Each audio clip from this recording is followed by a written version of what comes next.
Assalamualaikum warahmatullahi wabarakatuh. Bagaimana kabarnya anak-anakku yang hebat? Semoga kalian di rumah beserta keluarga tetap dalam lindungan Allah, tetap dalam keadaan sehat walafiat dan senantiasa bersemangat dalam belajar. Alhamdulillah anak-anakku, hari ini kita akan kembali belajar tema 4, subtema 4, mata pelajaran Bahasa Indonesia tentang menulis informasi penting dari sebuah teks. Nah, sebelum kita awali, mari kita membaca basmalah bersama-sama. Bismillahirrahmanirrahim. Terima kasih anak-anak yang hebat. Coba diperhatikan. Setiap teks yang kita baca atau kita dengar memiliki informasi penting. Nah, informasi penting dalam suatu teks dapat kita temukan dengan langkah-langkah sebagai berikut.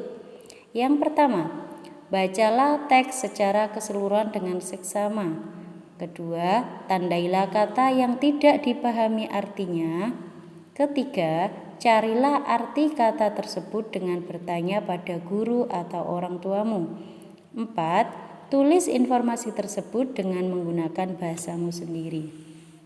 Nah, dari langkah-langkah tersebut, kalian bisa memperoleh informasi penting dari sebuah teks. Apa saja? Yang pertama, kita harus membaca teks secara keseluruhan dengan seksama, dengan benar, dengan jelas, dan dengan intonasi yang benar. Yang kedua, kita tandai dulu kata-kata yang tidak dipahami artinya. Kira-kira ini artinya apa ya? Nah, kita tandai dulu. Kemudian yang ketiga, kita mencari tahu arti kata tersebut. Bisa bertanya kepada guru, kepada orang tua, kepada kakak, atau melihat buku. Yang keempat, kita tulis informasi dengan menggunakan bahasa kita sendiri. Nah, itu adalah langkah-langkah untuk menemukan informasi penting dari sebuah teks. Nah, coba diperhatikan.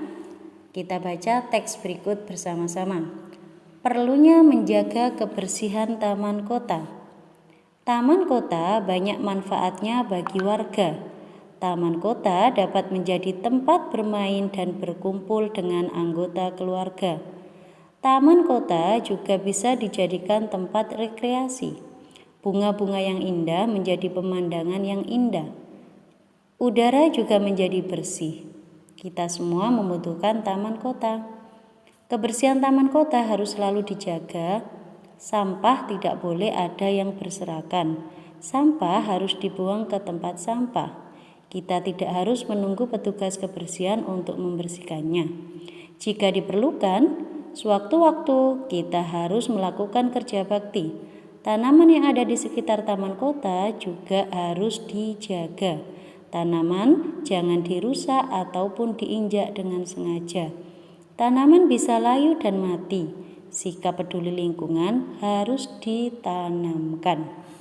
Nah, dari teks tersebut, informasi yang dapat kita peroleh adalah 1. Manfaat taman kota yaitu dapat dijadikan sebagai tempat rekreasi. Kemudian yang kedua, kebersihan taman kota harus selalu dijaga agar tetap bersih dan nyaman ditempati. Itu adalah informasi yang dapat kita peroleh dari teks di atas tadi.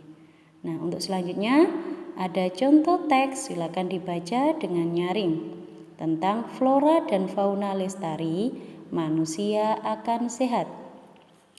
Ayo anak-anak, kita baca lagi bersama-sama. Kelestarian flora dan fauna wajib kita jaga. Hal ini dilakukan agar flora dan fauna di sekitar kita tidak rusak dan punah. Jika flora dan fauna rusak dan punah, kehidupan manusia pun ikut terganggu. Misalnya, kebakaran hutan sangat mengganggu kehidupan kita. Kesehatan manusia sangat terganggu karena banyak asap.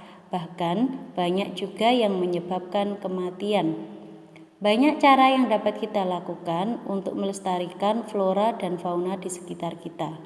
Pembakaran dan penebangan hutan secara liar harus dihentikan. Perburuan hewan liar juga harus dihindari.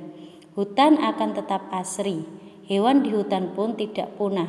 Dengan demikian, kehidupan dan kesehatan manusia pun tidak terganggu. Nah, langkah-langkah tadi coba diingat. Yang pertama, kita harus membaca isi teks secara keseluruhan. Sudah kita baca. Yang kedua, kita cari arti kata yang sulit dipahami. Nah, kita tandai dulu mana saja kira-kira.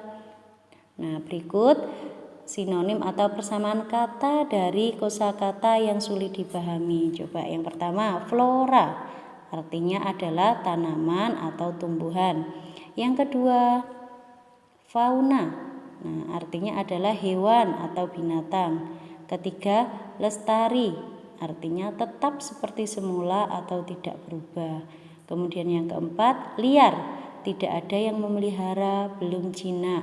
Yang kelima, punah. Artinya habis semua, tidak ada sisanya. Yang keenam, asri. Artinya indah dan sedap dipandang mata. Nah, berikut adalah beberapa contoh kosakata yang sulit dipahami artinya. Nah, sudah kita temukan sinonim atau persamaan kata atau arti katanya. Jadi kita bisa memahami isi teks tersebut dengan baik dan benar. Nah, selanjutnya kalian bisa mengetahui informasi dari teks tersebut di atas. Kira-kira apa nanti isi teks yang telah kamu baca? Yang kedua, apa yang harus dilakukan untuk menjaga tumbuhan dan hewan di sekitarmu? Nah, coba jawablah sesuai dengan teks yang sudah kamu baca tadi. Mudah kan ya? Alhamdulillah. Demikian yang dapat Ibu sampaikan, semoga bermanfaat dan kalian mendapatkan ilmu yang berkah. Amin. Untuk selanjutnya ada tugas dari Ibu, tugas individu di rumah. Coba tuliskan 2 cara menjaga agar tanaman tumbuh subur. Yang kedua, tuliskan 2 cara menjaga agar hewan di sekitarmu tetap sehat.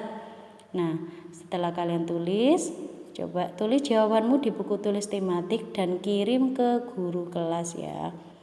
Oke anak-anak, demikian materi yang Ibu sampaikan. Kurang lebihnya mohon maaf. Terima kasih atas perhatiannya. Assalamualaikum warahmatullahi wabarakatuh.